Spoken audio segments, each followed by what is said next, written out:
Saudara-saudara sekalian, ini sudah bulan 12 tahun 2020. Dan biasanya di bulan 12 semua orang di negara manapun itu ada merayakan yang namanya Hari Natal, yaitu kelahiran Yesus. Terlepas dari orang yang merayakan Natal itu adalah orang yang sudah percaya dan terima Yesus itu sebagai Tuhan dan Juru Selamat, ataupun sekedar menikmati perayaan Natal sebagai hari libur nasional, ya. Tapi saudara tahu ada satu hal, ya. Kalender yang kita pakai hari ini tahun 2020 bulan 12, hari ini tanggal berapa? Tanggal 6, ya. Tanggal 6 Desember 2020. Itu perhitungannya adalah didasarkan kalender Masehi, kata orang, ya. Saudara boleh tanya Google, ya, dari mana sih penanggalan ini dimulai? Siapakah yang merumuskan tanggal-tanggal yang dipakai sampai hari ini? Saudara, saya merasa kalau Yesus lahir di dunia ini dan orang merayakannya dan mengenalnya sebagai hari Natal, saya mau sampaikan, berkenaan dengan pribadi Yesus, setidaknya menurut saya pribadi, itu ada 5 peristiwa dalam pribadinya Yesus. Yang pertama bicara tentang kelahiran dia, yang kedua bicara tentang kematian dia, yang ketiga bicara tentang kebangkitan dia, yang keempat berbicara tentang kalau dia sudah bangkit dia sempat hidup ya 40 hari, kemudian dia naik ke surga. Peristiwa kelima adalah nanti dia akan turun kembali kedua kalinya datang ke dunia ini. Jadi ada 5 peristiwa menurut saya, dan itu semuanya peristiwa yang sangat penting dan signifikan untuk kehidupan sepanjang zaman manusia. Termasuk hari Natal ini, kita juga tahu bahwa kalender Masehi itu semuanya juga mengakui itu adalah penanggalan yang dihitung sesudah kelahiran Sang Juru Selamat. Masehi itu Mesias, Mesaya. Ada beberapa orang mengenal Yesus sebagai Yeshua HaMashiach, itu bahasa aslinya. Dan itu bicara tentang Sang Juru Selamat, Mesias. Jadi Juru Selamat sudah lahir ke dunia ini. Dan itu tanggalnya mulai berjalan, argonya mulai jalan, saudara. Jadi sejarah dunia ini dicatatkan menurut kalender Masehi. Kalau kita janji temu, yuk kita ketemu ya teman-teman, kita ketemu nanti tanggal 20 Desember 2020. Itu kalendernya kalender Masehi juga. Jadi kita sepakat menggunakan kalender ini sebagai sejarah, sebagai catatan, ya, catatan dalam hidup kita. Saudara, kalau begitu pentingnya catatan kelahiran Yesus dalam dunia ini sampai-sampai dijadikan sebuah patokan perhitungan hari-hari di dalam peradaban sejarah umat manusia, saya mau bertanya satu hal. Apakah kehadiran Yesus secara pribadi dalam hidupmu sudah mengisi sebuah sejarah dalam hidupmu? Oke, mungkin agak sedikit perlu diperjelas, ya. Maksud saya begini, kalau kelahiran Yesus dicatat dalam sejarah, kemudian dijadikan patokan untuk perhitungan kalender, sehingga kita pakai sampai hari ini, pertanyaan saya, apakah kehadiran Yesus dalam hidupmu bisa dijadikan patokan untuk mencatatkan sejarah selama engkau hidup di dunia ini? Oke. Ini bicara tentang kehidupan Yesus dan kehidupan saudara secara pribadi. Kehidupan saya secara pribadi. Antara Tuhan yang jadi manusia, kehidupan dia dan kehidupan kita. Ayo kita lihat perbandingannya. Kalau manusia itu siklusnya, ya saya belajar ya tentang kehidupan manusia. Siklusnya itu ada tradisi mengatakan manusia itu kalau sudah lahir, ya kalau sudah lahir, dia akan mengalami yang namanya tua. Kemudian dia akan mengalami yang namanya sakit. Kemudian dia mengalami yang namanya mati. Itu adalah siklus yang manusia harus jalani. Suka enggak suka ya, orang yang sudah terlahir ya kan, kalau dia berumur panjang dia pasti mengalami masa tua. Kemudian di dalam perjalanan hidupnya pasti mengalami yang namanya sakit. Kemudian kalau dia sakitnya sembuh pun suatu hari dia pasti akan mati juga. Jadi mau itu sakit, mau itu tidak sakit, mau itu sehat, itu tetap manusia tetap berakhir dengan meninggal dunia ya akhirnya. Itu adalah siklus hidup manusia. Tapi coba kita lihat siklus kehidupan Yesus yang saya sebut tadi, yang sempat saya singgung tadi.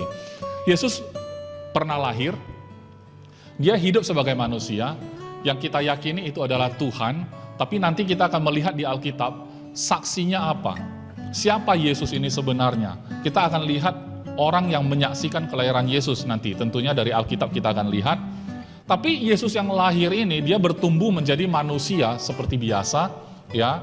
Alkitab mencatat bahwa dia mengosongkan dirinya, sekalipun dia adalah Allah, yang waktu dia menjadi manusia, dia mengambil rupa sebagai seorang hamba. Dan dia benar-benar tidak menggunakan kealahannya sebagai sesuatu yang perlu dia pertahankan selama dia hidup di dunia, selama dia menjadi manusia seutuhnya. Dan pada waktu Yesus hidup di dunia ini, memang dia mengalami mati, tapi saudara nggak usah khawatir, karena setelah dia mati, dia mengalami kebangkitan. Setelah dia bangkit, saudara, itu artinya dia sudah mengalahkan maut. Makanya ini peristiwa yang penting dari pribadinya Yesus. Karena tidak ada satu tokoh agama apapun yang kalau sudah mati, dia bangkit kembali. Kemudian, dia bangkit, kemudian dia naik ke surga. Dia duduk di sebelah kanan Allah Bapa. Dan pada harinya nanti, pada saat tiba ya, dia akan datang kedua kalinya, di mana itu belum terjadi. Sisanya itu semua sudah terjadi.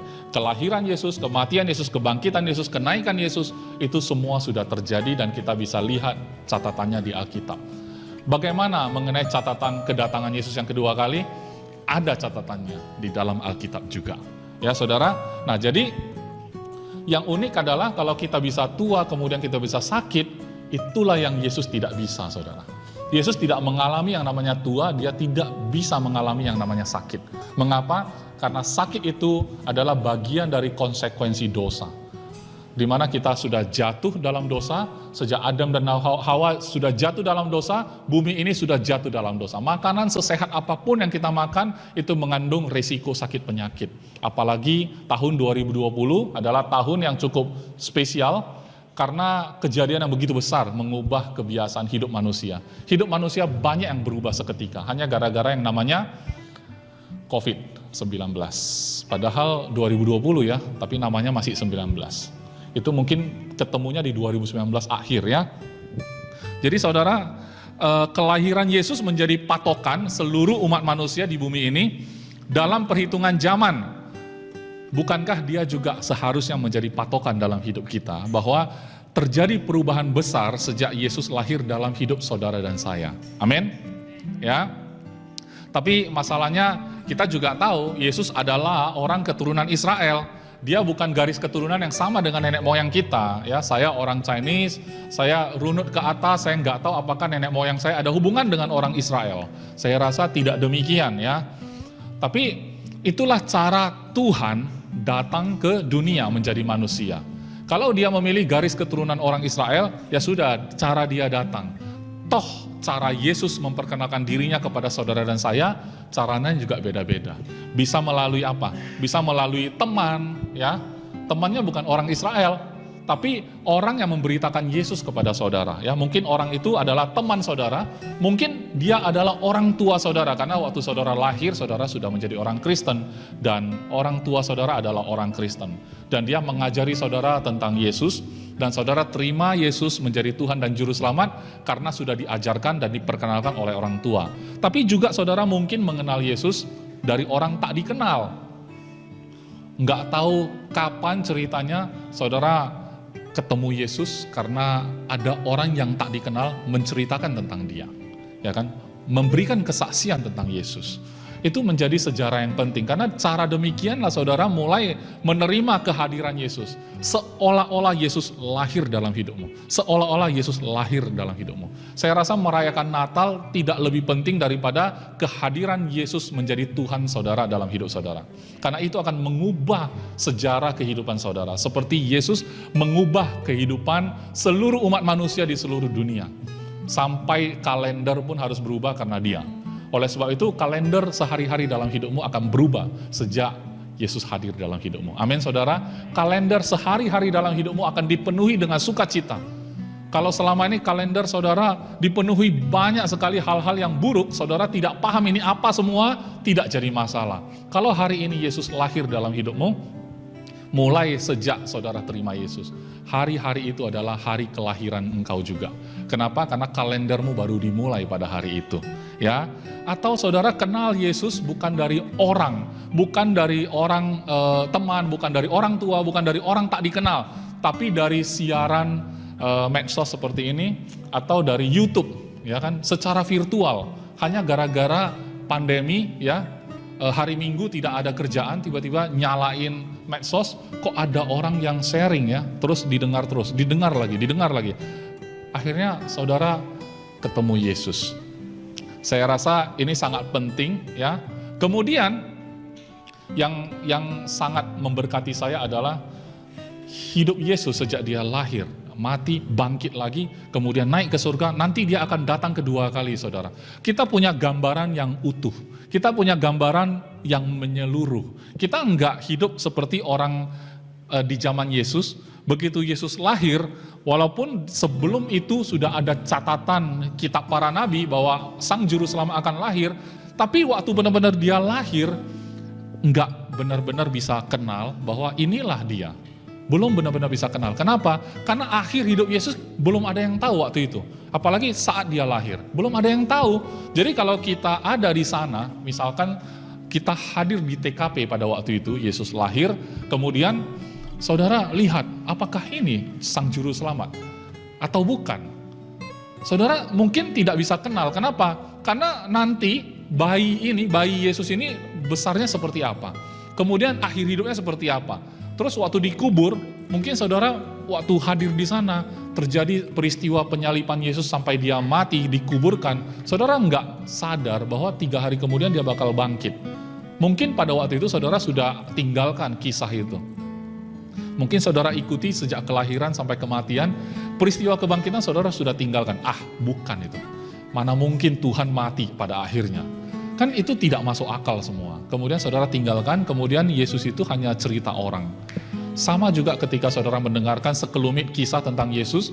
Oh bro, sis, Yesus itu adalah Tuhan yang jadi manusia. Dia menanggung dosamu dan dosaku. Waktu saudara mendengarkan sekilas, kemudian saudara bisa saja mengambil kesimpulan bahwa tidak masuk akal. Saudara bisa tinggalkan. Dan mungkin saudara sudah lakukan itu sebelum ini. Dan hari ini saudara coba dengarkan dulu, ya, yang utuh, ya. Saya bersyukur karena Alkitab mencatat peristiwanya utuh semua. Kita tidak masuk untuk belajar sekedar peristiwa kelahiran. Kita nggak kenal Yesus hanya sekedar dia pernah lahir gitu loh. Tapi kita juga kenal Yesus, dia pernah mati untuk kita. Kita juga kenal Yesus yang sudah bangkit dari kematian, bahwa dia mengalahkan maut. Kemudian kita juga tahu bahwa Yesus yang sama itu, yang sudah dibangkitkan, dia naik ke surga, duduk di sebelah kanan Allah Bapa. Sehingga kita pun harus percaya bahwa dia akan datang untuk kedua kalinya. Tapi peristiwa datang kedua kali itu belum terjadi.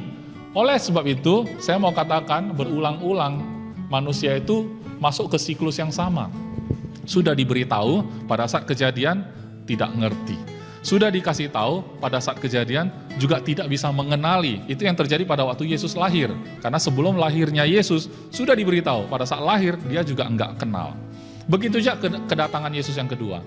Bisa jadi kita diberitahu di Alkitab pada saat benar-benar dia datang, kita juga enggak kenal, kita juga enggak tahu bahwa itu adalah ciri-cirinya, ya.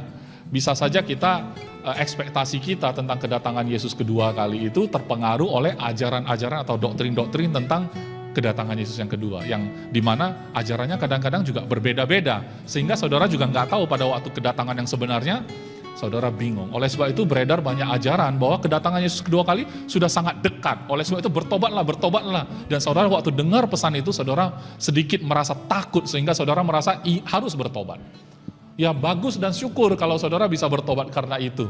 Cuma saya khawatir setelah Anda merasa takut tadi, rasa takut itu bisa berubah, saudara. Saya lihat waktu pandemi berawal, ya, itu rasa takut itu sangat besar sekali. Sehingga tidak keluar rumah sama sekali, tapi belakangan sudah hampir setahun, udah mulai nggak takut ya saudara. Apalagi kita mendengar berita, banyak yang kena, kemudian sembuh kok, banyak yang kena, sembuh kok, makin nggak takut. Akhirnya, bukan new normal ya, kita lihat ya normal aja gitu. Kita ke pasar juga masih normal gitu kan. Kenapa? Ternyata rasa takut itu bisa berkurang kalau kita melihat apa yang kita takuti nggak terbukti. Rasa takut itu bisa berkurang. Oleh sebab itu, saya memutuskan semua pemberitaan ya, khotbah yang disampaikan itu saya tidak ingin menimbulkan ketakutan dalam hidupmu. Kenapa? Karena tanpa ditakut-takuti pun banyak hal yang sudah ditakuti oleh manusia ya. COVID itu kita nggak perlu takut sampai orang rumah kita yang kena. Orang dalam rumah kita, orang dekat kita kena, itu takut lagi ya.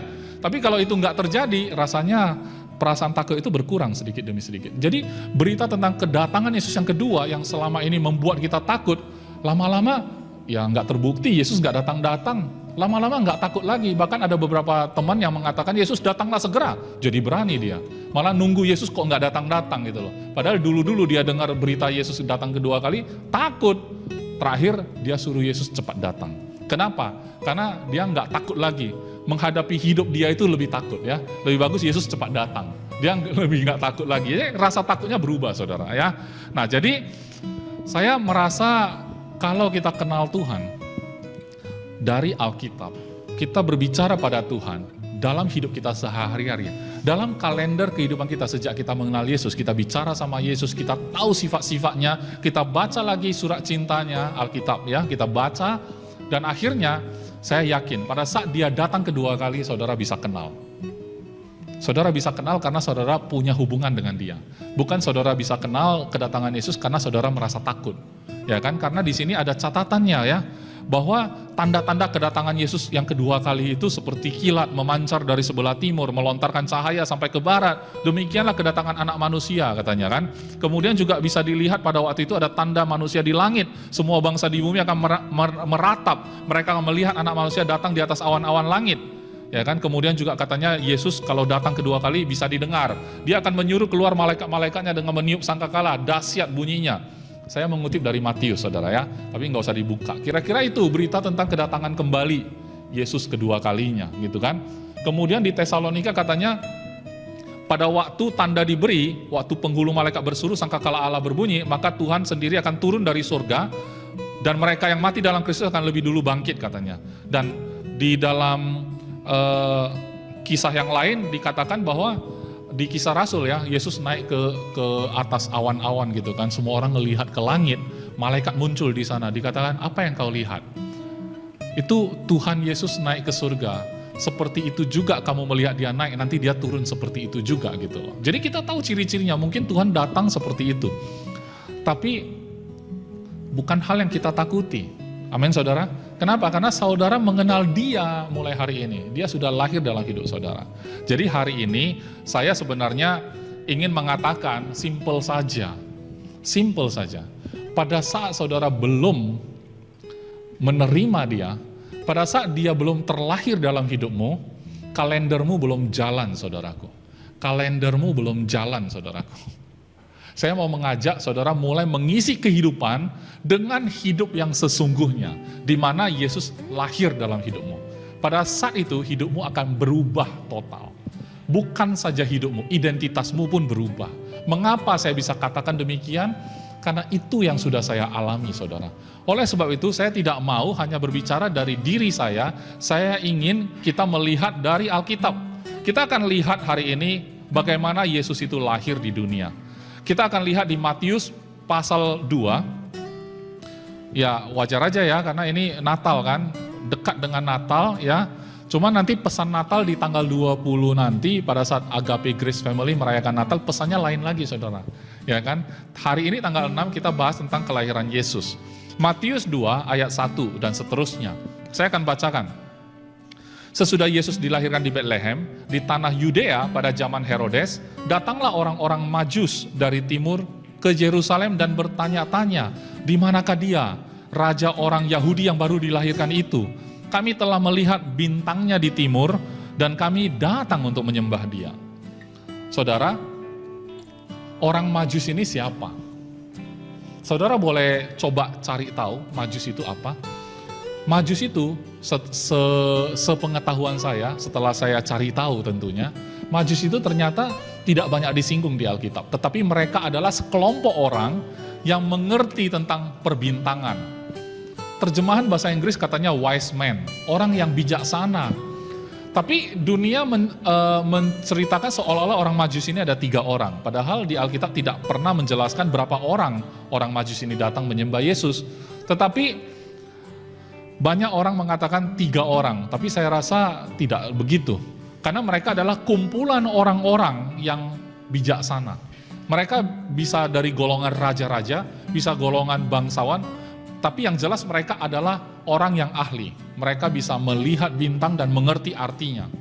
Jadi saudara, bagi saya pribadi saudara, orang Majus ini mewakili orang pintar. Jadi kalau saudara adalah orang yang merasa pintar, saudara belum benar-benar pintar kalau saudara belum bisa melihat bintang bahwa Sang Juru Selamat sudah lahir.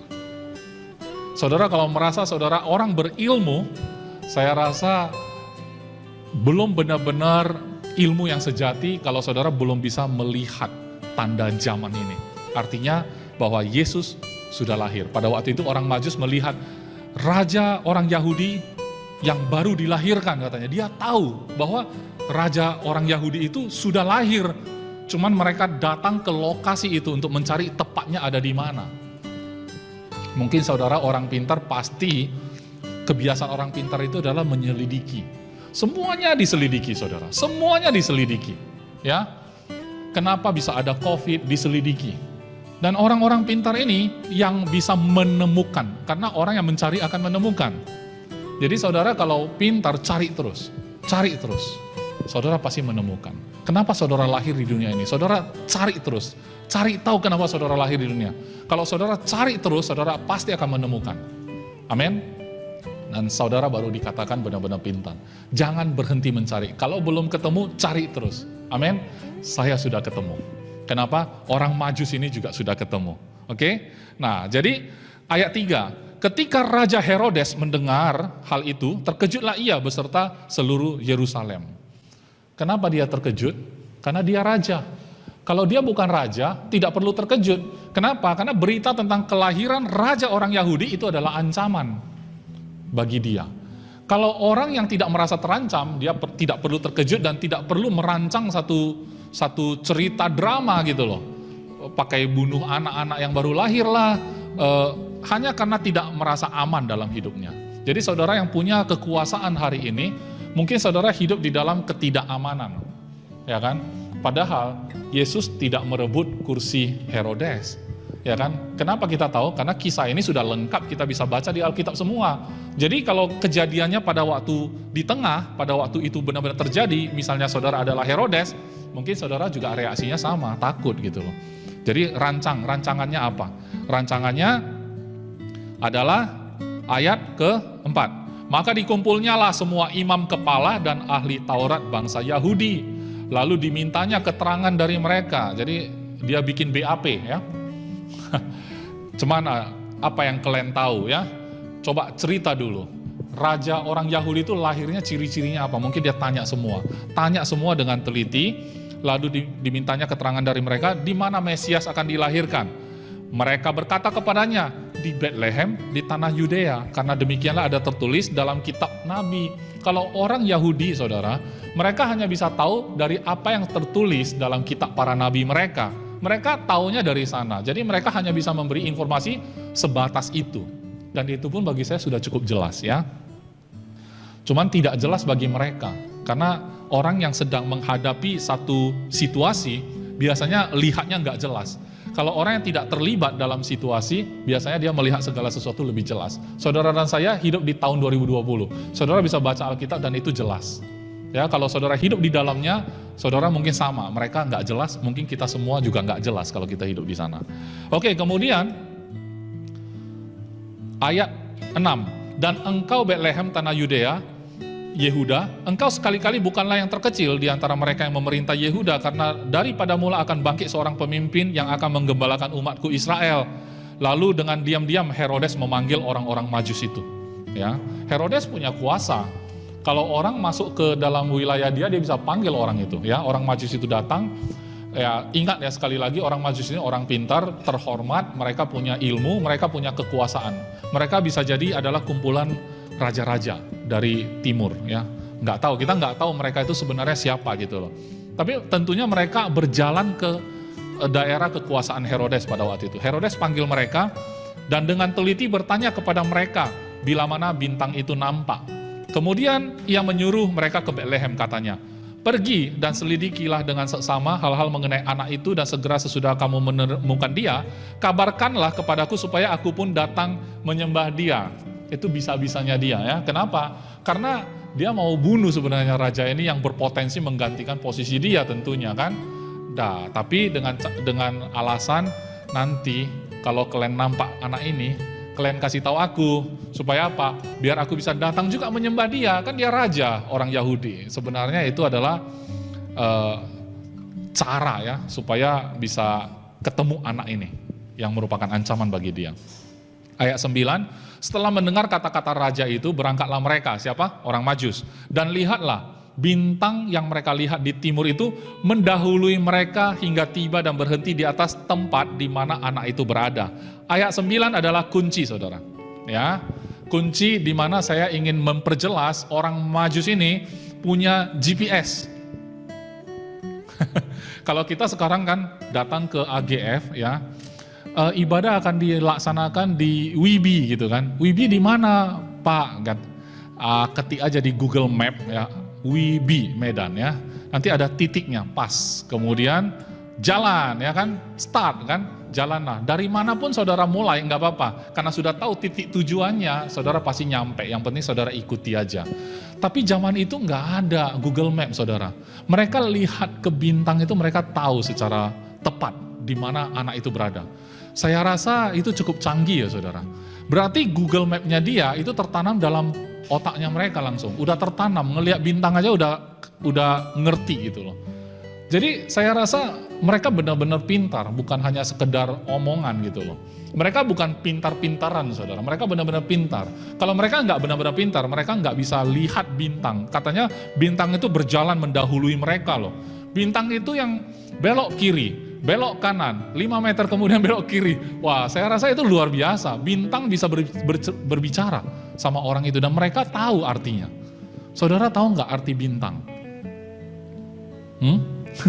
Ada yang tahu nggak kalau malam-malam ya kan orang pacaran lihat ke bulan, lihat ke bintang, engkaulah bulanku, engkaulah bintangku, itu beda saudara. Mereka nggak benar-benar tahu itu apa arti bintang di sana. Sayang, lihat bintang yang paling jauh itu di sana. Yang kecil itu kelap-kelip itu kelihatan nggak? Kelihatan, kenapa? Saya nggak tahu itu namanya apa. Tapi mereka tahu itu bintang apa gitu loh. Sampai di titik koordinat di mana Yesus ada, mereka sampai di sana. Lihat apa yang mereka lakukan. Ayat 10. Ketika mereka melihat bintang itu, sangat bersukacitalah mereka, maka masuklah mereka ke dalam rumah itu dan melihat anak itu bersama Maria ibunya, lalu sujud menyembah dia. Mereka pun membuka tempat harta bendanya, mempersembahkan persembahan kepadanya, yaitu emas, kemenyan, dan mur. Sebagai orang Kristen, 3 hal ini bisa diterjemahkan saudara. Emas, kemenyan, dan mur. Emas berbicara tentang apa, kemenyan berbicara tentang apa, mur bicara tentang apa. Terserah. Tapi saya tidak bahas tentang itu saudara. Yang saya mau bahas adalah setelah itu saudara, ayat 11, mereka dan karena diperingatkan dalam mimpi supaya jangan kembali kepada Herodes. Saudara, mereka bukan hanya jago ngelihat bintang ya. Mereka bukan hanya jago melihat bintang. Mereka juga jago mengartikan mimpi. Mereka mengalami mimpi bahwa jangan kembali ke Herodes. Mereka pulang tidak melalui jalan itu. Padahal Herodes pesan, nanti kalau kalian jumpa anak itu, kasih tahu aku. Tapi mereka ternyata sudah mimpi bahwa kalian kalau pulang jangan lewat sana, jangan kasih tahu Herodes soal anak ini. Mereka taat loh saudara. Mereka tahu dan mimpinya, bahasa Hokkiennya cun. Apa itu? Mimpinya cun, mimpinya itu tepat sekali. Ya, apa istilahnya? Artinya presisi, ya, tidak lebih tidak kurang. Artinya kalau mereka mimpinya meleset aja, mungkin dia kasih tahu Herodes matilah. Ya, matilah, ketahuan Yesus ada di mana. Dan bahkan kisah setelah itu ya, orang Majus itu nggak dibahas lagi saudara. Itu bagi saya sangat menarik. Mengapa orang pintar, orang berada, orang berkekuasaan datang menyembah Yesus yang lahir yang dia sendiri belum tahu nanti jadi apa. Raja orang Yahudi, kenapa mahkotanya itu adalah mahkota duri? Kenapa yang katanya raja tapi dia naik bukan ke atas tahta tapi naik ke atas kayu salib? Mengapa, saudara? Apakah prediksi mereka salah? Tidak. Apakah mereka tidak cun? Tidak. Sangat tepat sekali. Tapi pengertian jasmani dan pengertian rohani itu sangat berbeda, saudara. Oleh sebab itu, jangan merasa diri kita sangat pintar, saudara. Karena apa yang kita ketahui bisa jadi itu tidak berarti apa-apa. Selama ini kita sudah lakukan apapun yang kita mengerti, ya. Toh ada juga orang yang tetap sakit walaupun dia dokter. Walaupun dia sudah tahu tidak boleh ini, tidak boleh itu. Secara keilmuan sudah tahu semua. Tapi bisa jadi kita ini bisa lalai, bisa lengah. Ya kan? Dan kemudian kita juga bisa terkena sesuatu yang kita sudah tahu bakal terjadi. Kita mau menghindari, tapi nggak bisa kita hindari. Di mana letak kepintaran kita, saudara? Jadi saya mencoba meyakinkan saudara dan diri saya sendiri, yang kadang-kadang di mana saya pribadi kadang-kadang sering merasa diri sendiri sangat pintar. Kenapa? Karena segala-segalanya saya pikirin.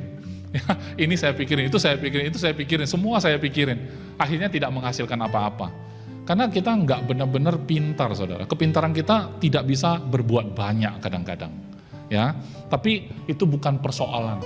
Itu bukan persoalan. Karena orang yang menyaksikan kelahiran Yesus ini, orangnya pintar sekali dan mereka sudah benar-benar melakukannya dan mereka juga tidak diceritakan lagi dalam Alkitab, orang Majus ini. Dan orang Majus ini adalah bagi saya gambaran orang benar-benar pintar. Kalau saudara, saya yakin saudara yang menyaksikan ini pasti banyak orang pintar, saudara. Tapi saya berharap saudara ketemu yang namanya juru selamat saudara. Amin. Dan dia sebenarnya Yesus. Ya. Kemudian kita akan lihat dari Lukas. Cerita tentang kelahiran Yesus juga, Lukas 2. Ternyata jari kalau dingin, kita taruh di layar sentuh, enggak sensitif, saudara. Terus saya pikirin lagi, kenapa ya? Kan pintar ya. Sekalipun saya tahu jari kalau dingin, sentuh nggak terlalu sensitif, terus mau apa? Pintar tapi nggak tahu mau diapain, ya terus mencoba, udah nggak ada yang lain. Saya klik Lukas, ya kenanya Yohanes, lihat apa yang salah. Oke, Lukas 2, bukan grogi ya, saya nggak grogi. Lukas 2, mulai dari ayat. Oke lah, ayat 1 lah ya, sorry ya. Oke. Pada waktu itu, Kaisar Agustus ya, mengeluarkan suatu perintah, menyuruh mendaftarkan semua orang di seluruh dunia. Inilah pendaftaran yang pertama kali diadakan sewaktu Kirenius menjadi wali negeri di Syria. Maka pergilah semua orang mendaftarkan diri masing-masing di kotanya sendiri. Sensus ya, ini kayak sensus penduduk ya. Demikian juga Yusuf pergi dari kota Nazaret di Galilea ke Yudea, ke kota Daud yang bernama Betlehem. Karena ia berasal dari keluarga dan keturunan Daud, supaya didaftarkan bersama-sama dengan Maria, tunangannya, yang sedang mengandung. Ketika mereka di situ, tibalah waktunya bagi Maria untuk bersalin. Ia melahirkan seorang anak laki-laki, anaknya yang sulung, lalu dibungkusnya dengan lampin dan dibaringkannya di dalam palungan, karena tidak ada tempat bagi mereka di rumah penginapan. Saudara tahu, kalau Yusuf ini adalah keturunan Daud, ya, Daud itu raja, saudara. Jadi di dalam darahnya Yusuf itu mengalir darah bangsawan, darah seorang raja. Biasanya keturunan nabi atau keturunan raja itu sangat dihormati, ya. Dan mereka sangat-sangat menghormati dan orang itu biasanya terhormat, ya. Oleh sebab itu jangan membayangkan sekalipun mereka lahirkan Yesus di palungan, di tempat kandang domba, ya. Saudara jangan bayangkan mereka miskin sekali gitu ya, tidak terpandang, bukan siapa-siapa, ya tidak dianggap, bukan. Mereka lahir di situ karena memang nggak ada tempat, tidak ada penginapan. Kalau dibilang karena tidak ada penginapan, berarti mereka punya duit kalau mau cari penginapan, cuman tidak ada penginapan, ya. Jadi jangan, makanya saya bilang ekspektasi kita kadang-kadang tidak terlalu tepat. Lebih tepat kalau kita membayangkan setelah kita baca Alkitab, ya. Kalau kita nggak baca Alkitab, kita bayang-bayangkan itu bisa salah, ya. Kembali ke firman Tuhan ya. Ayat 8, di situ ada gembala-gembala yang tinggal di padang menjaga kawanan ternak mereka pada waktu malam. Tiba-tiba berdirilah seorang malaikat Tuhan di dekat mereka dan kemudian Tuhan bersinar meliputi mereka dan mereka sangat ketakutan. Saudara jangan berharap sering dalam hidup kita, Tuhan tunjukkanlah dirimu. Tuhan tunjukkanlah dirimu kalau engkau ada. Kalau dia benar-benar tunjukkan, saudara pasti ketakutan. Kan itu ekspektasi. Saudara membayangkan, Tuhan tunjukkanlah dirimu, aku pasti kuat. Enggak lah, kamu enggak akan kuat ya. Enggak akan kuat. Kenapa? Karena gembala-gembala ini juga ketakutan ya, ketakutan. Tapi kenapa orang Majus lihat bintang, kalau gembala enggak lihat bintang? Karena gembala bukan ahli bintang. Saya mau bilang di sini, gembala-gembala ini mewakili orang-orang biasa, saudara. Kalau tadi saya bilang, kalau saudara orang pintar, lihat orang Majus. Tapi kalau saudara merasa saudara enggak golongan itu, saudara merasa saudara enggak masuk hitungan, saudara merasa saudara bukan siapa-siapa, jangan khawatir. Kenapa Alkitab mencatat gembala-gembala yang biasa? Saya coba cari tahu gembala-gembala ini siapa sebenarnya. Ya bukan siapa-siapa, enggak ketemu gitu loh. Siapa mereka, ya kan? Hidup mereka seperti apa, enggak ketemu, cuman yang ketemunya profesi gembala. Gembala itu ya gembala, mereka menggembalakan ternak yang biasanya itu adalah kerjaan. Ya kerjaan, jadi sekarang pekerjaan wira swasta, pekerjaan pegawai swasta, pegawai negeri. Ngurusin yang bukan punya dia. Ya, pegawai itu kan kayak gitu ya. Kalau kita namanya kerja di satu perusahaan, perusahaan itu bukan punya kita kerja aja, kita bantu ngurusin punyanya orang. Ya, kalau saudara merasa saudara bukan siapa-siapa, nggak punya apa-apa, saudara bisa ketemu Tuhan. Kenapa? Tuhan bisa hadir langsung, tapi saudara jangan ketakutan lagi. Kenapa? Karena sudah tahu di Alkitab ya. Bentuknya sinar katanya kan. Saudara pun malam ini minta Tuhan menunjukkan siapa diri Tuhan dengan sinar seperti ini. Enggak lah, enggak harus sama saudara. Kenapa? Karena saudara juga bukan gembala, ya kan? Enggak harus sama ya. Tapi saudara sudah tahu bahwa gembala, orang biasa pun Tuhan bisa menyatakan dirinya. Berarti saya yang bukan siapa-siapa, Tuhan bisa menyatakan dirinya kepada saya. Tapi selalu Tuhan menyatakan diri dengan cara menunjukkan kepada pribadi Yesus, saudara. Yang kita mau pelajari di sini bukan soal malaikat Tuhan di dekat mereka, kemudian kemuliaan Tuhan bersinar, mereka takut, bukan itu poinnya. Karena setelah itu, ya kan, lalu kata malaikat ayat 10 kepada mereka, jangan takut. Selalu kalau Tuhan menyatakan diri, hal pertama dia akan katakan jangan takut, saudara. Jangan takut. Jadi kalau saudara hidupnya sedang ketakutan, bersyukurlah karena Tuhan yang sendiri datang kepada saudara hari ini. Mengatakan jangan takut pada saudara. Amin. Dan sebab sesungguhnya aku memberitakan kepadamu kesukaan besar untuk seluruh bangsa. Bayangkan ya, orang ini menyaksikan kelahiran Yesus, sekelompok orang yang juga setelah itu nggak dibahas. Orang Majus menyaksikan Yesus datang dan menyembah Yesus, kemudian nggak dibahas lagi. Gembala-gembala di sana sekitar kandang domba diberitahu, kemudian habis itu nggak dibahas lagi juga. Saudara, sekalipun hidupmu seperti lolos dari pengamatan orang-orang dan orang nggak pernah membahas tentang hidup saudara, tapi saudara berharga di mata Tuhan. Alkitab mencatat mereka pernah ada di sana. Amin. Kalender saudara akan dipenuhi dengan hari libur Anda bersama Tuhan Yesus. Amin. Ya. Tapi kalau kalender yang Masehi ya, tahun 2020, nanti tahun 2021, saudara kerja seperti biasa. Tanggal hitam ya, bukan merah, saudara kerja normal. Tapi tanggal saudara dengan Tuhan itu semuanya tanggal-tanggal merah semua. Saudara libur terus sama Tuhan. Amin. Kenapa? Karena Tuhan sudah selesaikan semua. Saudara ada di dalam Dia. Secara rohani saudara sudah libur. Secara jasmani saudara tetap menjalankan kalender-kalender hitam merah itu saudara. Ada cuti bersama ya, asik ya. Jadi bulan 12 adalah bulan yang dinanti-nantikan, bukan karena merayakan Yesus datang, tapi sebentar lagi dapat THR ya. THR ya. Kemudian juga liburnya agak panjang ya. Apalagi katanya nanti kalau ada cuti-cuti bersama itu digabungkan. Ya, nggak jadi. Aduh, nggak jadi katanya gitu. Berarti kan itu yang saudara nantikan. Coba kalau Yesus datang kedua kali nggak jadi katanya. Saudara bersuka cita. Karena kemarin dengarnya takut kan. Jadi coba batal gitu, pending atau tunda, langsung senang ya. Oke, kok sampai di situ ya saya bahas ya. Kemudian katanya, hari ini ayat 11, telah lahir bagimu juru selamat, yaitu Kristus, Tuhan di kota Daud. Dan inilah tandanya bagimu, kamu akan menjumpai seorang bayi dibungkus dengan lampin dan terbaring di dalam palungan. Dan tiba-tiba tampaklah bersama-sama dengan mereka, dengan malaikat itu sejumlah besar bala tentara surga yang memuji Allah. Saudara, malaikat-malaikat ini kan sudah dalam sinar yang terang, mereka ketakutan, jangan takut, memberikan kabar sukacita. Kemudian dia ceritakan bahwa Tuhan Sang Juru Selamat itu sudah hadir, sudah lahir kan gitu. Kemudian bala tentara surga memuji Allah. Kemuliaan bagi Allah di tempat yang maha tinggi dan damai sejahtera di bumi di antara manusia yang berkenan kepadanya. Ayo mari kita buat lagu dari sini. Ya. Oke. Nah, jadi malaikat itu bernyanyi bersorak-sorai, memuji Allah katanya. Nah, ini isinya katanya, kemuliaan bagi Allah di tempat yang maha tinggi. Ada kok kayaknya lagunya ya.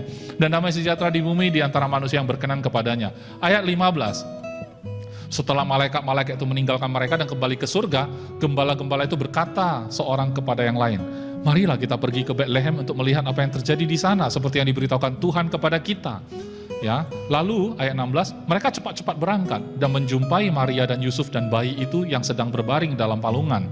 Ayat 17, dan ketika mereka melihatnya, mereka memberitahukan apa yang telah dikatakan kepada mereka tentang anak itu. Saudara lihat efek gembala ini ya. Kalau kita baca seperti ini seolah-olah gembala ini cuma sambil lewat aja, figuran. Kalau dalam film kan ada figurannya ya. Ada orang cuma lewat ya, udah nggak di syuting lagi. Ngapain orang itu lewat? Ya supaya kameranya cantik bro. Supaya filmnya asik kan, ada rakyat jelata lewat gitu.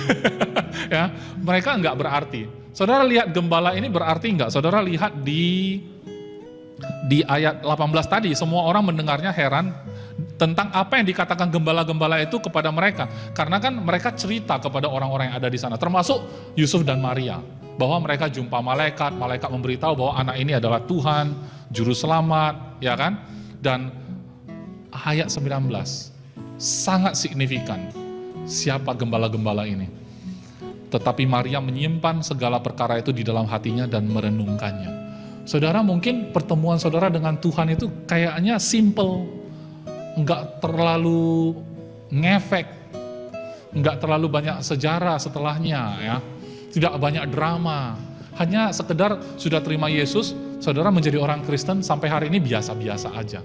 Saudara merasa nggak terlalu ngefek, tapi berita tentang saudara terima Yesus itu sebenarnya surga bersorak-sorai. Surga bersorak-sorai, saudara nggak sadar aja. Dan hal itu diceritakan gembala-gembala itu, ya. Dan Maria sebagai ibunya Yesus sendiri menyimpan perkara itu dalam hati dan merenungkannya. Signifikan nggak, saudara?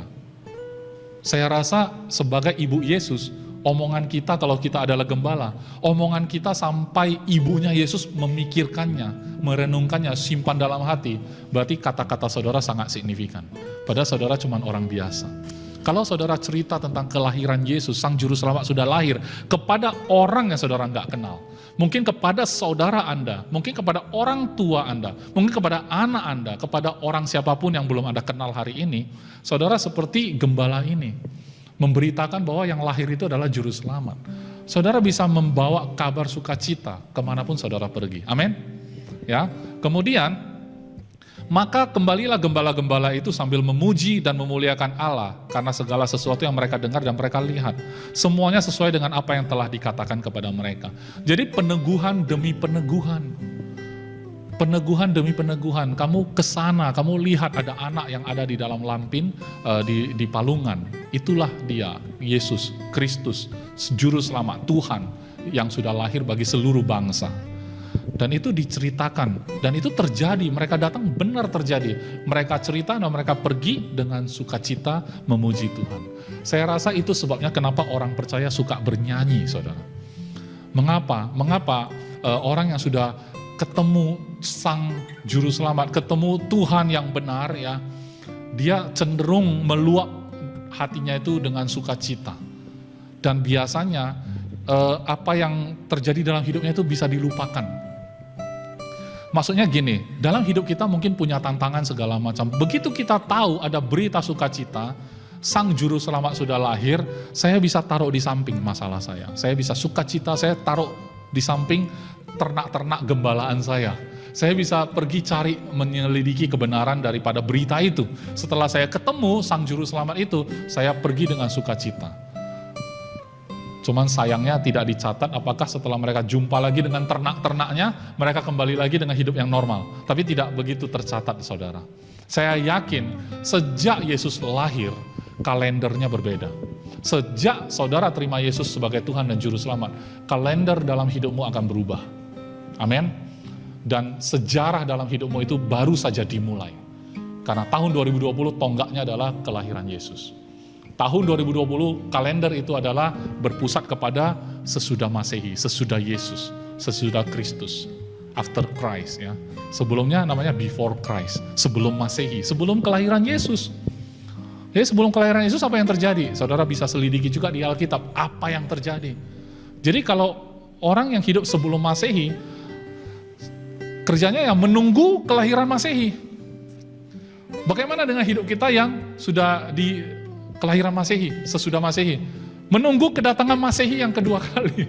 Ya saudara, jadi nggak usah khawatir saudara. Kenapa? Karena Sang Mesias sudah lahir 2000 tahun yang lalu. Dan itu adalah berita sukacita bagi kita.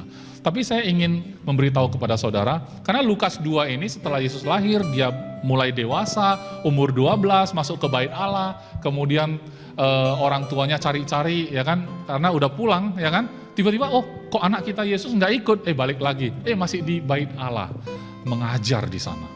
Kemudian dia bilang, inilah rumah Bapakku, katanya gitu kan. Habis itu Yesus tercatat, dia tidak disinggung lagi, tiba-tiba sudah umur 30-an mulai melakukan pekerjaannya. Tapi sebelum itu dia dibaptis, saudara. Sebelum itu, setelah dibaptis, dia dicobai, saudara. Kemudian setelah dia dicobai, terjadilah yang namanya Lukas 4 ya. Lukas 4 ayat 16. Jadi ini adalah pasal setelah Yesus dibaptis, kemudian Yesus sudah dicobai juga ya. Saudara bisa baca kisah Yesus. Bagi saudara yang pertama kali dengar tentang Yesus, mungkin asing karena bukan berasal dari agama Kristen, tapi saudara mulai penasaran, sebenarnya Yesus itu siapa? Kenapa setiap bulan 12 orang Kristen memperingati hari kelahirannya? Kenapa mereka sebut Yesus itu padahal manusia kok disebut Tuhan? Saudara boleh baca kisah itu di Alkitab, mulai dari yang namanya Perjanjian Baru. Di Alkitab itu kan ada bagi dua gitu ya. Tapi kitab Perjanjian Baru itu biasanya kita lihat start dari Matius yang kita baca tadi barusan. Saudara boleh baca mulai dari Matius, kemudian ada buku Lukas, Matius, Markus, Lukas, baru Yohanes. Saudara baca aja Yesus bagaimana sepak terjangnya waktu itu. Jadi Matius, Markus, Lukas, Yohanes itu cerita yang kebanyakan sama karena penulisnya berbeda. Tapi sama-sama cerita tentang Yesus dari sudut pandang yang berbeda. Saudara baca aja ya. Saya merasa sangat diberkati karena setidaknya saya cuma punya informasi yang valid dari sana. Saya nggak bisa lihat dari yang lain gitu. Ya, soalnya itu kejadian 2000 tahun yang lalu. Saya mau dengar siapa? Kalau saya tanya pastor saya, kalau dia nggak ambil dari Alkitab bisa saja salah. Jadi kita lebih baik bacanya dari Alkitab saja ya. Hal-hal yang tidak ada di Alkitab ya, kita baru bisa tanya kalau kita sudah ketemu Yesus muka dengan muka. Lebih dari itu bisa saja kita salah ya. Oke, ayat 16. Ia, yaitu Yesus ya, datang ke Nazaret tempat ia dibesarkan. Ya, bayangkan saudara pulang kampung ya, di mana tempat saudara dibesarkan. Dan menurut kebiasaannya pada hari Sabat, ia masuk ke rumah ibadat lalu berdiri hendak membaca dari Alkitab. Kepadanya diberikan kitab Nabi Yesaya, dan setelah dibukanya ia menemukan nas di mana ada tertulis .2 ayat 18. Jadi Yesus itu buka kitab Yesaya, katanya kitab zaman dulu gulungan ya, sifatnya gulungan, dibuka ya, scroll ya, di scroll. Sekarang juga sifatnya Alkitab itu juga scroll ya, cuman virtual. Kalau saya cari ayat kan scroll juga kayak gitu, sama ya.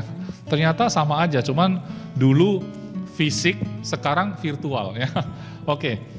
Yang dia baca dikutip dari kitab apa? Yesaya katanya kan.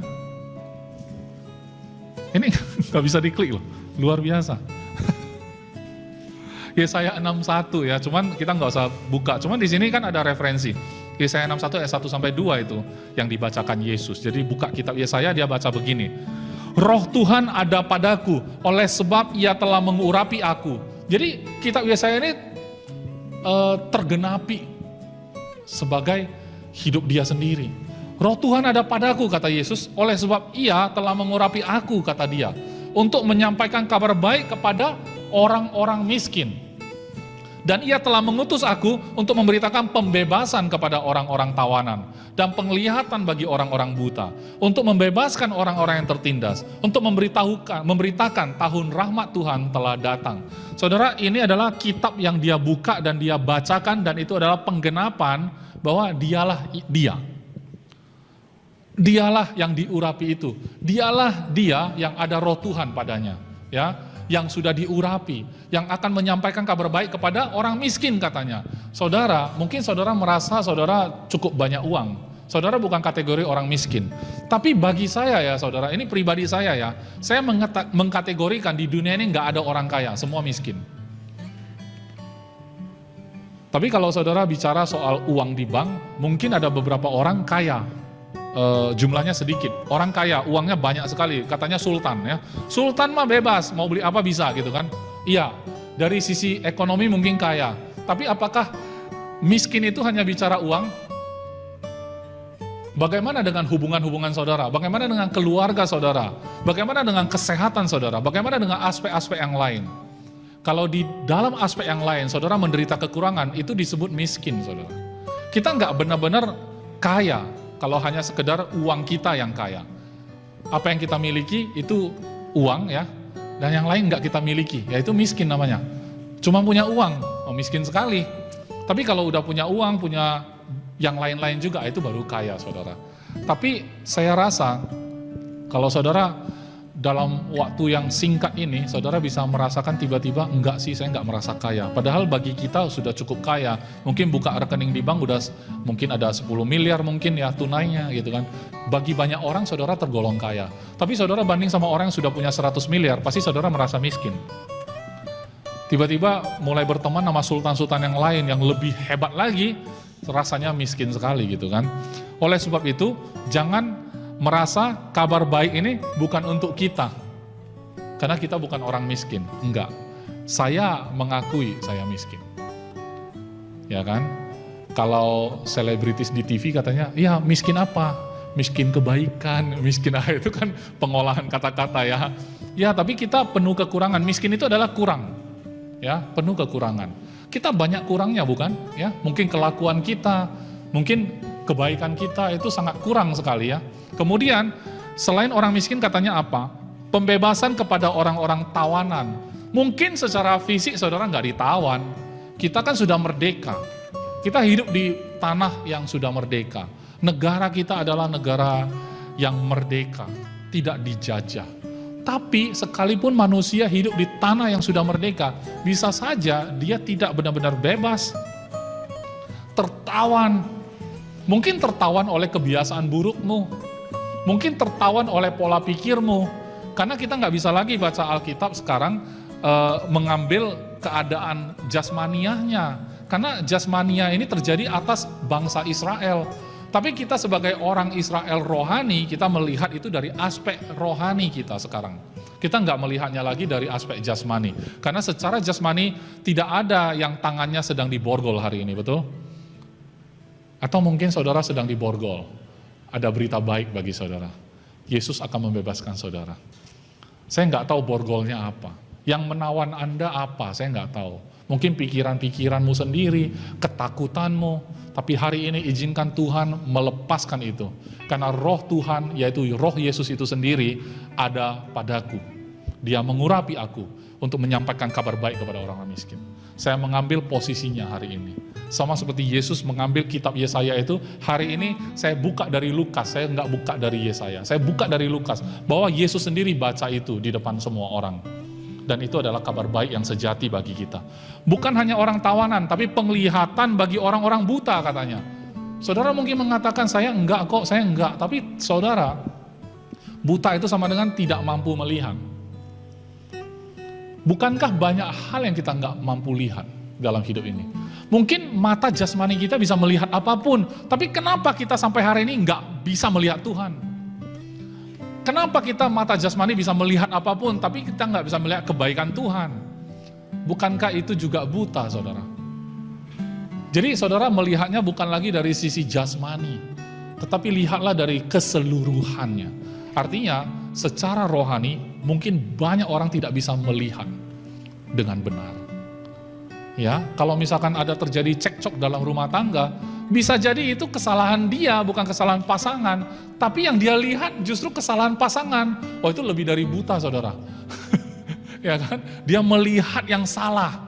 Lebih bagus tidak melihat sama sekali, tapi daripada melihat tapi nggak benar semua penglihatannya. Benar nggak? Benar ya?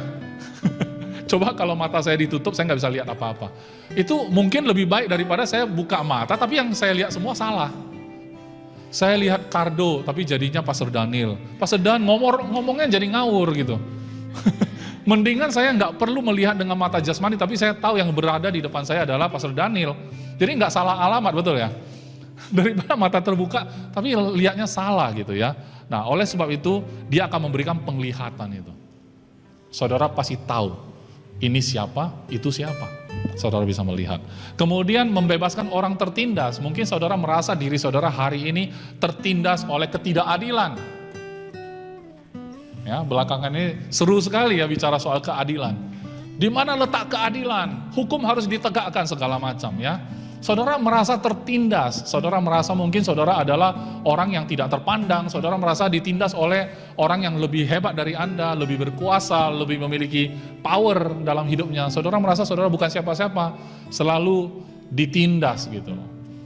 Saya melihat di YouTube kemarin ada sekilas saja sih, sebenarnya nggak apa-apa, cuman saya sedih aja ngelihat ada tukang bakso ditendang sama pelanggannya hanya gara-gara dia tagih 2 kali lipat, karena kata tukang baksonya saya kasih 2 mangkok sebenarnya masuk dalam 1 mangkok.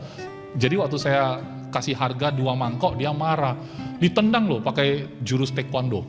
Wah, tendang, jatuh, pergi dia. Terus ada yang wawancara, siapa kamu? Enggak kenal. Jadi gimana, mau diperpanjang? Enggak, saya enggak mau perpanjang gitu, saya juga pendatang gitu. Jadi dia di lingkungan itu baru, jadi dia enggak berani juga ribut-ribut gitu loh. Dari wajahnya saya bisa lihat dia itu orang yang berkekurangan, tidak percaya diri, dan gampang ditindas, saudara. Orang seperti itu kalau dipukul itu nggak akan balas, saudara. Orang yang merasa dirinya tidak layak juga untuk ribut-ribut gitu. Tapi di sisi lain ada orang yang merasa berhak ribut-ribut, saudara. Ya kan? Ya. Orang yang menindas, bagi saya, itu sudah tertindas oleh egonya. Orang yang menindas, saya ulang ya, orang yang suka menindas orang lain, orang tak mampu, itu orang sudah tertindas oleh egonya. Ya, orang ini pun perlu dibebaskan. Bukan hanya orang tertindas saja, orang menindas pun perlu dibebaskan. Ya, untuk memberitakan tahun rahmat Tuhan telah datang. Pertanyaan saya adalah, tahun rahmat telah datang itu tahun berapa, saudara, di kalender kita? Tahun rahmat telah datang itu tahun berapa, saudara? Tahun 2020? Gimana tahun 2019? Jadi 2021 enggak rahmat. Ya, kalau setiap gereja kan bikin tema-tema. Tahun ini adalah tahun apa? Tahun ini adalah tahun apa? Ada judulnya. Tapi kalau Yesus bilang tahun rahmat Tuhan telah datang, yaitu kehadiran Yesus itu adalah tahun rahmat. Karena Yesus datang baca kitab itu. Tahun rahmat telah datang itu tergenapi. Kenapa? Karena ayat 20 kemudian yang menutup kitab itu memberikannya kembali kepada pejabat lalu duduk. Dan mata semua orang dalam rumah ibadah itu tertuju padanya. Lalu ia mulai mengajar mereka, katanya 2, pada hari ini genaplah nas itu sewaktu kamu mendengarnya. Artinya apa? Dia mengambil kitab Yesaya ini, dia buka dan dia merujuk kepada dirinya. Ya, bahwa kehadiran Yesus itu sama dengan tahun rahmat telah datang. Saudara ingin nggak tahun rahmat itu datang dalam hidupmu? Hanya bisa terjadi ketika Yesus datang dalam hidupmu. Dan hari ini adalah hari di mana itu akan tergenapi dalam hidupmu. Amin. Saudara mungkin saudara orang Kristen, nggak apa-apa. Tahun Rama nggak pernah habis. Kenapa? Karena sejak Yesus hadir dalam hidupmu, dia nggak pernah meninggalkanmu. Karena Yesus tidak pernah meninggalkanmu, maka kalendermu setiap tahun dalam hidupmu adalah tahun rahmat bagimu, amin. Bagi saudara yang belum terima Yesus, hari ini kalau saudara terima Yesus, maka tahun rahmat itu sudah terjadi dalam hidupmu. Hari ini tergenapilah nas itu ketika engkau mendengarnya. Amin. Saya tahu mungkin khotbah hari ini adalah khotbah yang sangat sederhana, tetapi kembali lagi seperti, pastor, saya sudah terima Yesus sudah lama, apalagi kok masih dengar juga tentang Yesus. Saudara, kalau gereja kita mulai mengajarkan hal-hal yang di luar Yesus, saudara sudah mulai harus hati-hati. Kenapa? Karena Yesus itu adalah tonggaknya, patokannya. Itu adalah kepenuhan Allah itu sendiri. Kalau yang kita beritakan bukan dari kepenuhan Allah, lantas apa yang perlu kami beritakan? Apakah saudara ingin mendengar kata-kata motivasi? Tidak ada motivasi yang lebih canggih ketimbang hidup yang sempurna itu diberikan kepada saudara. Di mana tidak terpengaruh lagi kata kaya, hanya tertindas hanya gara-gara berapa tabunganmu. Saudara sudah merasa tertindas. Berapa isi dompetmu, saudara merasa tertindas. Tapi hari ini ketika hidupnya Yesus yang tidak pernah berkekurangan itu, saya tidak pernah melihat Alkitab mencatat berapa uang yang ada di Yesus. Tapi apa yang Yesus mau lakukan itu terjadi semua. Apa yang Yesus kerjakan itu sempurna dan tidak tergantung kepada apa yang dia miliki, bahkan tidak tergantung kepada kasur di mana dia lahir. Saudara terlahir dengan cara seperti apapun, itu bukan patokan untuk masa depan saudara. Keluarga seperti apapun dalam hidupmu, itu bukan patokan akan masa depanmu. Kenapa? Karena kalendermu akan berubah mulai hari ini ketika engkau terima Yesus. Amen. Pada saat engkau mengerti ini, sekalipun engkau sudah Kristen, tapi hari ini kalau saudara paham bahwa kehadiran Yesus melebihi segalanya, kehadiran Yesus bahkan mengubah hidupmu, maka mulai hari ini, walaupun kau Kristen sudah lama, mulai hari ini, lihat kalendermu. Mulai catat segala kebaikannya, itu tidak akan pernah habis, saudara. Saya garansi. Saya garansi. Kenapa? Karena selama sang kebaikan itu hidup bersama saudara, hidupmu itu penuh dengan kebaikan. Amin. Pada saat orang lihat saudara mulai hari ini, ketika saudara terima ini, percaya saja, saudara terima saja. Pada saat engkau terima ini saja, maka mulai hari ini ketika orang lain melihat engkau, mereka mulai melihat Yesus. Mereka mulai menyukai engkau. Pada saat engkau masuk dalam dunia pekerjaan, orang-orang yang berhubungan dengan Anda mulai menyukai engkau. Pada saat engkau sebagai orang yang terlibat dalam penjualan, maka customermu ketika melihat engkau, entah apa yang ada dalam pikiran mereka, tapi mereka nggak tahu alasannya, langsung suka pada engkau. Itu disebut perkenanan Tuhan. The favor of God. Perkenanan Tuhan. Tidak ada lagi yang namanya orang melihat kita kesel. Orang melihat kita belum ngomong aja udah benci. Nggak ada itu. Nggak ada. Kenapa? Karena kesukaan Allah itu sendiri berdiam di dalam saudara. Amin. Jangankan manusia, Tuhan saja berkenan kepadamu. Amin. Tuhan saja berkenan kepadamu. Karena engkau telah diterimanya menjadi anaknya. Tuhan pun berkenan kepadamu.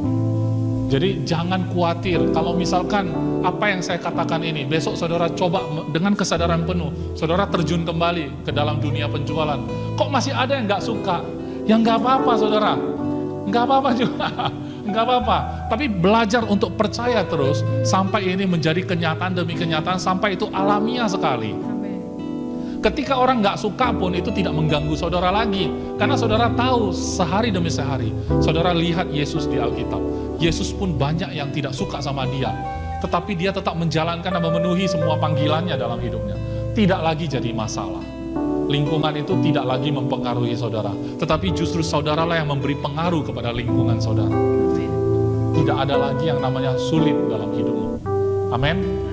Jadi untuk kebiasaan burukmu, di mana engkau merasa tertawan selama ini dengan kebiasaan-kebiasaan burukmu, hari ini adalah tahun pembebasan bagimu. Izinkan dia bekerja, izinkan dia yang menyatakan diri melalui hidupmu. Hidupmu bukan milikmu sendiri lagi, tetapi dia yang hidup di dalam engkau. Yesus pun berdoa demikian dengan Bapanya sebelum dia diserahkan. Dia menyerahkan semua orang-orang yang dipercayakan Bapa kepadanya, yaitu orang-orang yang percaya padanya. Itu satu bersama dengan dia. Dia katakan kepada Bapa, sama seperti engkau dan aku adalah satu, biarlah mereka juga satu dengan aku di dalam engkau, engkau di dalam aku. Kita bermanunggal dengan Tuhan, kita bersatu dengan Tuhan. Kalau sampai kita sudah menjadi satu dengan Tuhan, saudara, siapa yang bisa menjadi musuhmu? Siapa yang bisa melawan engkau? Kemiskinankah? Kebutaankah?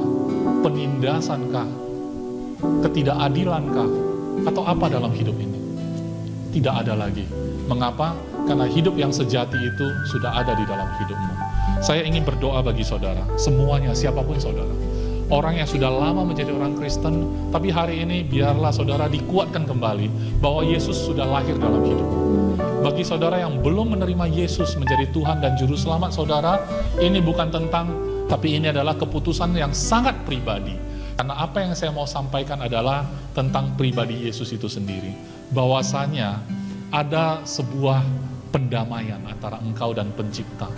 Ini hanya bisa terjadi ketika dosa-dosamu diselesaikan. Tidak mungkin Tuhan yang kudus dan sempurna itu bisa berhubungan dengan manusia yang penuh dengan dosa. Oleh sebab itu, untuk menyelesaikan masalah dosa ini, tidak ada jalan lain selain Dia sendiri datang menjadi juru selamat. Selain Dia datang menjadi manusia, mengambil rupa menjadi hamba, menyelesaikan segala kewajiban sebagai manusia yang sempurna. Sehingga kesempurnaan itu bisa Dia berikan kepada kita. Dan ketidaksempurnaan kita serahkan kepada Dia. Saudara, pada saat engkau yang belum percaya, hari ini saudara mengambil keputusan, saya mengajak saudara mulai melihat dalam pikiran saudara ada salib di sana. Ada salib di mana seharusnya Yesus, Raja orang Yahudi itu naik ke atas tahta dengan mahkota sebagai raja, tetapi dia memakaikan mahkota duri, dipakaikan ke atas kepalanya. Dan juga dia bukan naik ke tahta, tapi naik ke atas kayu salib. Sehingga hari ini, posisi dia sebagai raja itu dia berikan kepada saudara dan saya. Status sebagai orang yang kudus itu diberikan kepada saudara dan saya. Tetapi status orang berdosa itu sudah dia ambil dan dia bawa ke atas kayu salib. Saudara, hari ini lihatlah, sesungguhnya yang ada di atas kayu salib adalah dirimu. Tetapi hari ini saudara tahu, berita tentang kematian Yesus adalah sama dengan kematian saudara dan saya.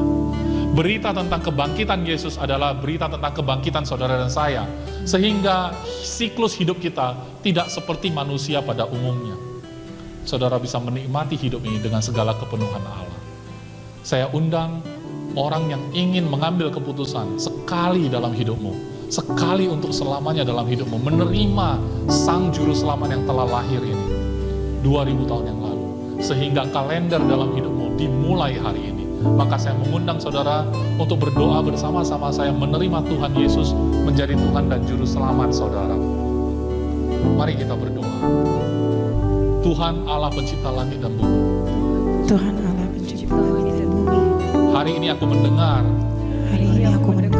tentang Yesus Kristus, bahwa 2000 tahun yang lalu Dia telah lahir, dan Dia adalah Tuhan, yang menciptakan bumi ini sendiri. Dia menjadi manusia, hidup sempurna, mati di atas kayu salib, dikuburkan, dan bangkit pada hari yang ketiga. Dia mengalahkan maut. Dia naik ke surga. Duduk di sebelah kanan Allah Bapa. Dia akan datang kembali untuk kali yang kedua. Maka hari ini aku terima Yesus menjadi Tuhan dan Juru Selamatku. Sekarang sampai selama-lamanya. Mulai hari ini, aku memiliki identitas yang baru. Kalenderku mulai dari baru. Aku memiliki hidup yang baru. aku memiliki hidup yang baru. Terima kasih Tuhan Yesus. Terima kasih Tuhan Yesus. Terima kasih Bapa. Terima kasih Bapa. Roh Kudus masuk dalam hidupku, Roh Kudus masuklah dalam hidupku, memerintah dalam hidupku. memerintah dalam hidupku. Terima kasih Bapa. Terima kasih Di dalam nama Yesus, dalam nama Yesus. amin. Amin. Saudara, saya ucapkan selamat bagi saudara yang sudah mengucapkan doa menerima Yesus sebagai Tuhan saudara dan Juru Selamat saudara secara pribadi.